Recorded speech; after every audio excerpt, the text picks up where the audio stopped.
about like how Shelly was one of my biggest enablers, and um, before I could just call her for whatever and make up any excuse as to why I needed money, and she would give me money, and I knew that she wouldn't question me. Like when my parents cut me off and wouldn't give me no money, like um, Shelly would always enable me, and now she knows that because now we communicate about things, and but she still doesn't think like I she, didn't want to know. yeah. So then what advice would you have to give a family member about learning not to enable, or like what is your best advice to prevent that from happening? Because that's a huge part. Like you didn't realize it, but that was definitely like feeding your addiction and making your addiction easier. Oh yeah. But Go ahead, Krista. I think like that's where we've talked about like the addiction doesn't just affect the addict, because Shelly was developed like people pleasing, like she didn't want to tell me, like so like I was causing her to have like defects, you know what I mean, like because of my addiction. Like she was almost had like codependent behaviors whenever it came to like not telling me no. What would your advice be? My advice would be to do everything you can. Don't ask other people to help you, because had I been honest, I knew what was going on deep down. I didn't want to admit it, but I needed someone else to help me, just like you needed me to help you.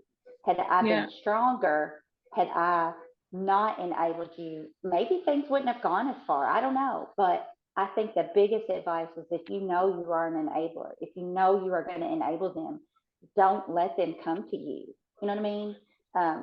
Don't, you have to learn to say no. You have to learn tough love with addicts.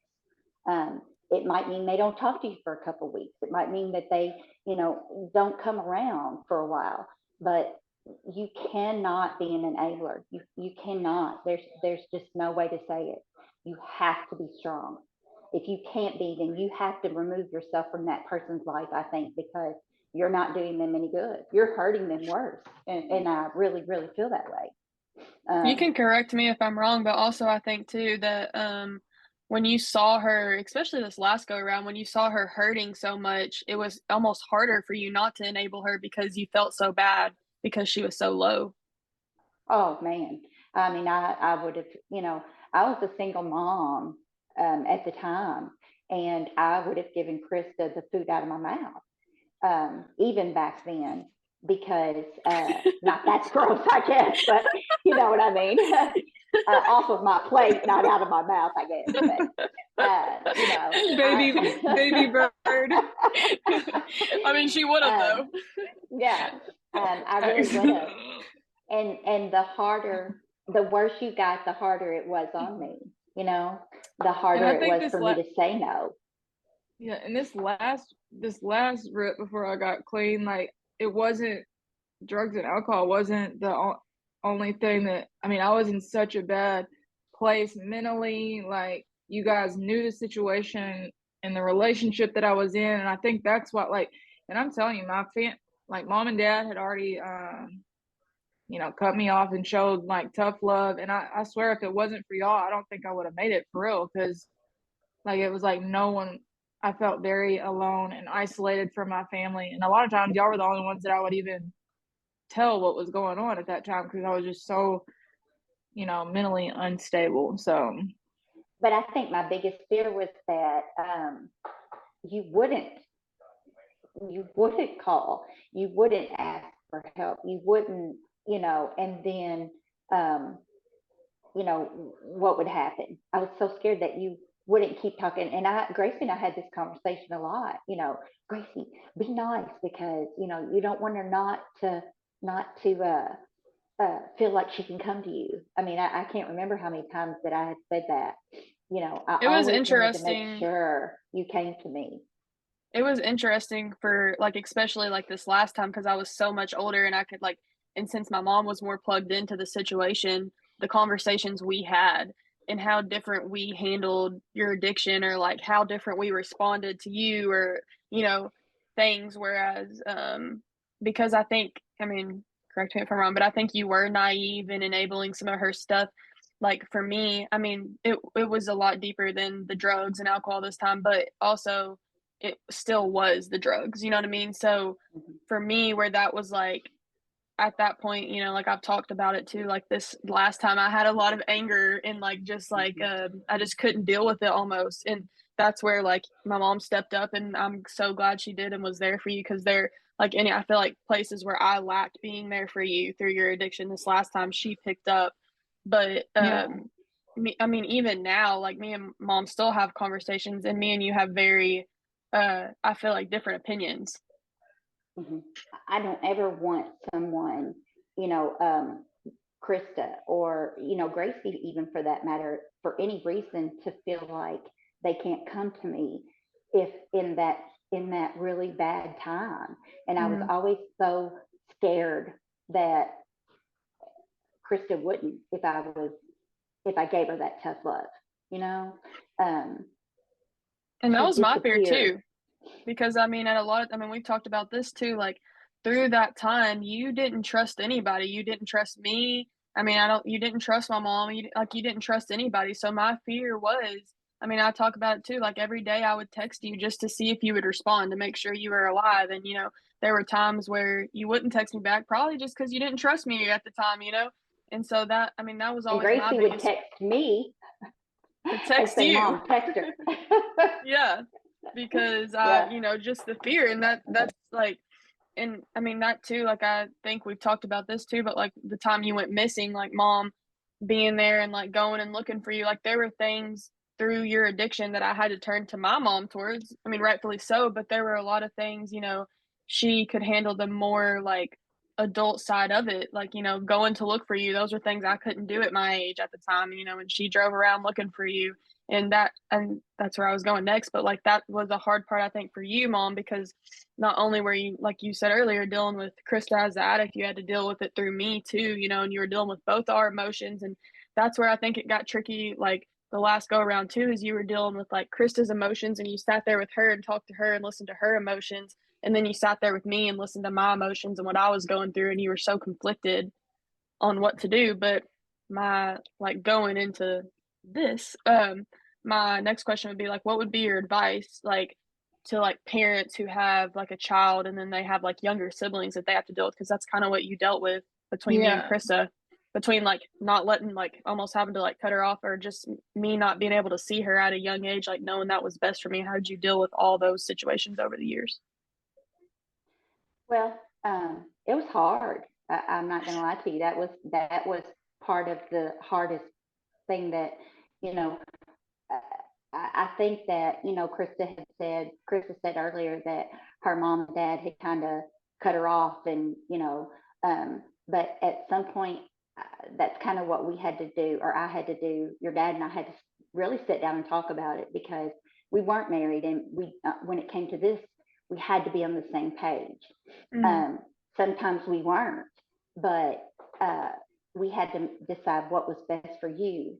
And when we made the decision to not let you around her, that was when she was at her worst. Um, and then as you got older, you know, I'll never forget that day that I had to actually tell you what was going on driving down the road. But as you Mm-hmm. got older, I guess we kind of decided to let you make that decision too. You know, Mm-hmm. how much did, you were old enough that we weren't going to keep her from you. Right. Um, I wanted you to And I think you guys make were those always honest with decisions. me. Like, and I think that was important. You guys were always honest with me and told me the truth. Before I made my decisions, it wasn't like, you know, like I was very aware of every situation before, to a certain extent, before, you know, I made decisions.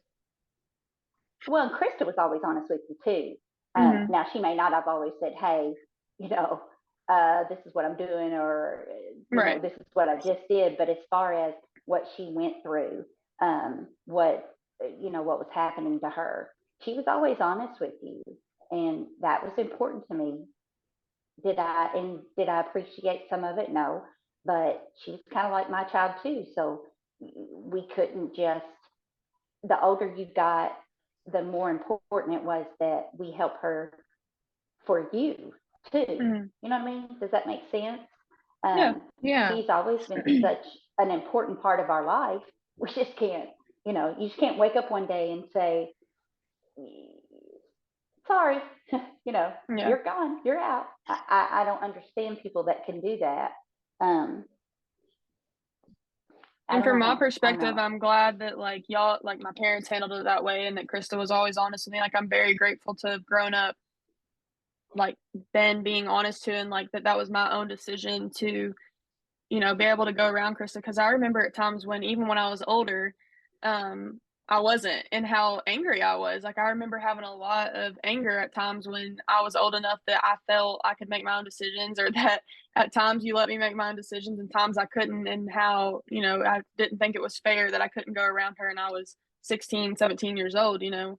Um, but also I have another question. So how did you deal with like the strain between you and Krista's relationship? Like, because honestly, like even between you two, it's taken a long time for y'all to fully build your relationship back. I'd say really until, I mean, would you guys agree until the like this last go around of your addiction? I feel like y'all honestly built your relationship fully back through that. Yeah, I agree. And like I never blamed Shelly. I never like whenever I got in trouble and stuff, like I knew that, but I had so much like shame that I didn't want to face her for a long time. You know what I mean? And I didn't know what to say. I hadn't been educated on like, I think when I wrote the letter, that was the first time that I had like went and worked through the steps, and like, it's just taken a long time to learn how to communicate effectively, and I don't know, maybe maturity, and I don't know. Y'all were I always think like that civil. Go ahead, sorry. I didn't mean to interrupt you. we we were, but it's funny that you asked that question because you know it was the same thing for me. I didn't know what to say to her. I didn't know what to say to Krista. When I see her, do I hug her like I used to? Do I, after I said made the decision that I had forgiven her, and you know, I really didn't know how to handle it either. But I also know that in this time of my life, when I was younger, I guess, you know, everybody that did drugs or everybody that was an addict was a bad person. Growing up, that's kind of what we learned. I think the stigma to it was something that was still kind of in my mind, but I never once acted like I didn't know her. I was always very proud of her, regardless. Even when she was in rehab, yep, Krista Hatfield, she was like my daughter, and you know, but it was hard, and I think that it's taken a lot. I think that's one of the biggest issues for me now is that people are unforgiving, and people have not been, addiction is a disease, and it's it's more knowledgeable. Like Krista said, she didn't have the classes, she didn't know what it was and all that. And I think that a lot of people don't know and don't realize that it truly is something that you can't control. I can't remember how many times somebody would say, well, why can't they just stop for their kids? Or why are they doing that? That's their parents. They truly can't. It's not something that, they wake up and say, hey, I'm going to try to make my mom mad today, or I'm going to go steal a couple bucks from my mom, Right. and that is something that I had to learn too. I think I didn't know what to say to her. I didn't know what to say to an addict. Is there anything you would like to say, Mom, before we wrap it up? Yeah, this situation has not been anything I would ever wish upon anybody. But this lately with the podcast and the groups and the talking that Krista has done, not only is she helping herself, but she's helping other people too. Um, the the positiveness that and the awareness that you guys are bringing, I think is making such a difference because, like I said, for a long time, being addicted was a stigmatism. It was, only the bad people. And